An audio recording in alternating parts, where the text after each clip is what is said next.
ఇక మన తెలుగు రాష్ట్రాలకే మంచి శుభ పరిణామముల్లో ఇక మిలాన్ 2024 అని చెప్పి ఒక కొత్త ప్రోగ్రాం పెడుతున్నారు నా వాళ్ళు. ఇక మరి నావీ ఆర్మీ వాళ్ళు అంత మంచి ప్రోగ్రాం చేస్తే మనకే గర్వకారణం. ఇక అందుకే ఈ ముచ్చట పట్టుకొచ్చినా ఇక చూడుండ్రి.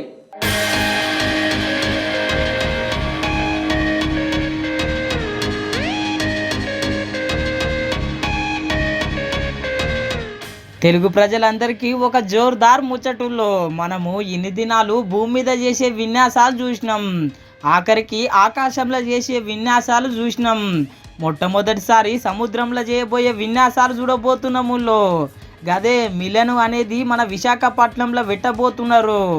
ఈ సంవత్సరము మన తానే అవుతుందో ఇంత మంచి కార్యక్రమము. దేశ విదేశాల నుంచి మస్తు పడవలు వస్తాయి, పెద్ద పెద్ద విమానాలు వస్తాయి, ఎన్నో విన్యాసాలు చేస్తాయి. ఇంత పెద్ద కార్యక్రమము మన విశాఖపట్నంలో పెట్టుడైతే మనకు మస్తు సంతోషకరము. దేశ విదేశాల నడుమ మొత్తం మీద దోస్తాన్ విరగాలి, మనం ముందుకోవాలని చెప్పి ఓ గింత చక్కటి కార్యక్రమం చేపట్టిర్రు. Milan 2024 is a major endeavor by the Indian Navy to get together friendly foreign countries from across the globe to partner with us for a maritime activity.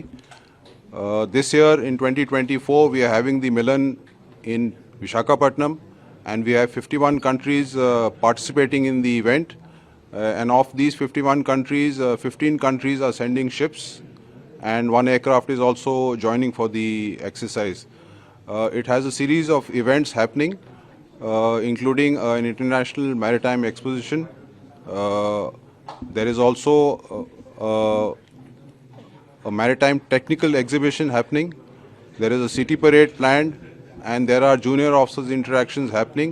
So all this is part of the harbor phase, which is from 19th to 23rd of February. ఈ కార్యక్రమము మొట్టమొదటిసారి 1995 అండమాన్ నికోబార్లో జరిగిందుల్లో. అప్పుడు Indonesia, Singapore, Sri Lanka, Thailand ఇసొంటి పెద్ద పెద్ద నౌకా దళాలన్నీ వచ్చినాయి.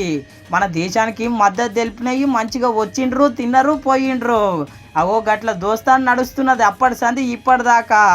ఇగో ఈ ముచ్చట తెలిసిన వాళ్ళంతా ఒకటే అంటున్నారు, గిట్లా జరిగితేనే మంచిగా దేశానికి విదేశానికి మధ్యలో మంచి శాంతి భద్రతలు ఉంటాయి, ఇట్లనే జరగాలి అని చెప్పి చెప్పుకొస్తున్నారు.